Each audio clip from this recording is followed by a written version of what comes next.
राधे राधे राधे, प्रेम से बोलिए विष्णु भगवान की जय। पुरुषोत्तम मास महात्म कथा अध्याय 15। श्री नारायण बोले, नारद, सुदेव शर्मा ब्राह्मण हाथ जोड़कर गदगद स्वर से भक्त वत्सल श्री कृष्ण देव की स्तुति करता हुआ बोला, हे देव, हे देवेश, हे त्रैलोक के अभय देने वाले, हे प्रभु, आपको नमस्कार है। हे सर्वेश्वर, आपको नमस्कार है।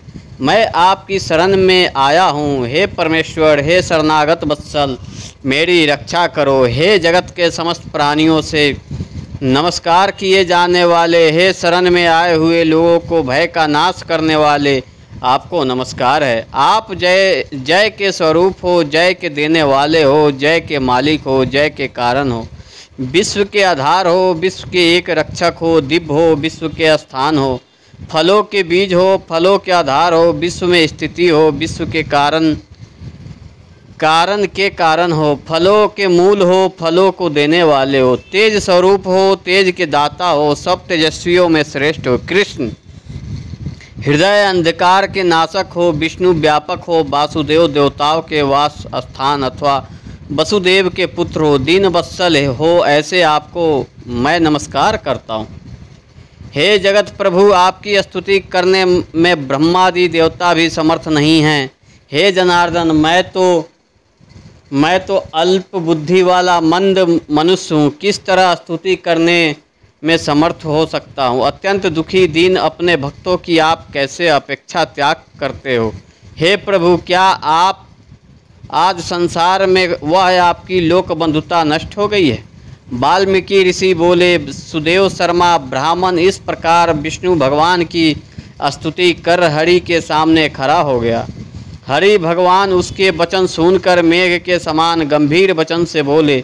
श्री हरि बोले, हे वत्स, तुमने जो तप किया वह बहुत अच्छी तरह से किया। हे महाप्रयाग, हे तपोधन, क्या चाहते हो सो मुझसे कहो। तुम्हारे तप से प्रसन्न मैं उस वर को तुम्हारे लिए दूंगा, क्योंकि आज के पहले ऐसा बड़ा भारी कर्म किसी ने भी नहीं किया है। सुदेव शर्मा बोले, हे नाथ, हे दीनबंधु, हे दयानिधे, यदि आप प्रसन्न हैं तो हे विष्णु, हे पुराण पुरुषोत्तम, कृपा कर आप मेरे लिए सतपुत्र दीजिए। हे हरे, पुत्र के बिना सुना है यह गृहस्थ आश्रम, धर्म मुझको प्रिय नहीं लगता। इस प्रकार हरि भगवान सुदेव शर्मा ब्राह्मण के वचन को सुनकर बोले। श्री हरि भगवान बोले, हे द्विज पुत्र को छोड़कर बाकी जो न देने के योग्य है उनको भी तुम्हारे लिए दूंगा, क्योंकि ब्रह्मा ने तुम्हारे लिए पुत्र का सुख नहीं लिखा है।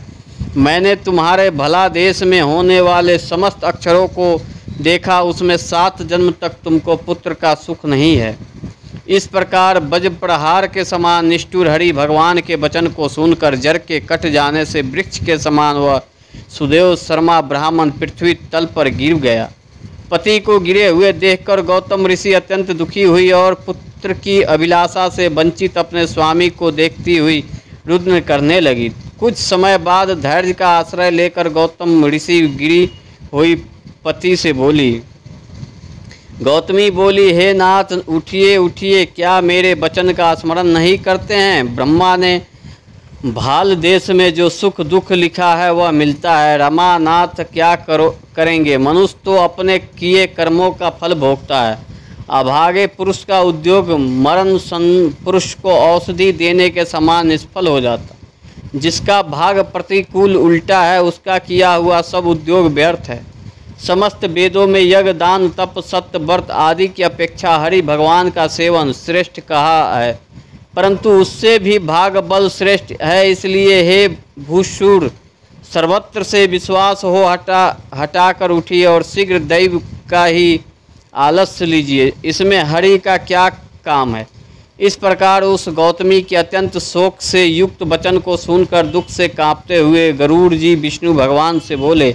गरुड़ जी बोले, हे हरे, शोक रूपी समुद्र में डूबी हुई ब्राह्मणी को उसी तरह नेत्र से गिरती हुई अश्रुधारा से व्याकुल ब्राह्मण को देखकर, हे दीनबंधु, हे दया सिंधु, हे भक्तों के लिए अभय को देने वाले, हे प्रभु, भक्तों के दुख को नहीं सहने वाली, आपकी आज वह दया कहाँ चली गई। अहो आप वेद और ब्राह्मण की रक्षा करने वाले साक्षात विष्णु हो, इस समय आपका धर्म कहाँ गया? अपने भक्त को देने के लिए 4 प्रकार के मुक्ति आपके हाथ में ही स्थित कहीं गई है।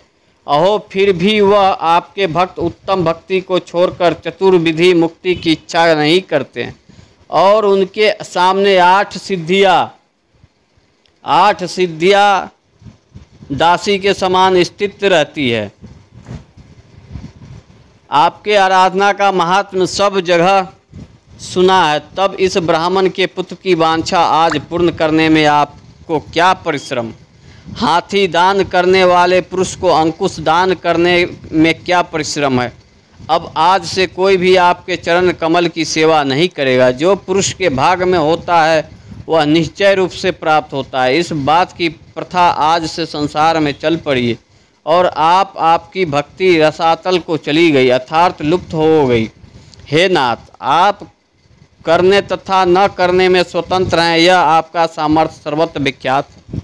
आज वह सामर्थ्य इस ब्राह्मण को पुत्र प्रदान न करने से नष्ट होता है, इसलिए आप इस ब्राह्मण के लिए अवश्य एक पुत्र प्रदान कीजिए। सुदामा ब्राह्मण ने आपकी आराधना कर उत्तम वैभव को प्राप्त किया।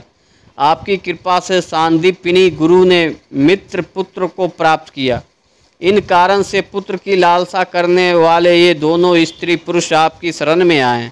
श्री नारायण बोले, इस प्रकार विष्णु भगवान अमृत के समान गरुड़ के वचन को सुनकर गरुड़ जी से बोले, हे पक्षीवर, हे वैनतेन, इस ब्राह्मण को अभिलाषित एक पुत्र शीघ्र दीजिए। इस प्रकार अपने अनुकूल हरि भगवान के वचन को सुनकर गरुड़ जी ने अत्यंत प्रसन्नचित्त होकर उस पृथ्वी की देवता दुखित ब्राह्मण के लिए अनुरूप सुंदर पुत्र को जल्दी से दे दिया। इति श्री बृहदारण्यक पुराणे पुरुषोत्तम महात्म्य पंचोदश अध्याय। प्रेम से बोली विष्णु भगवान की जय।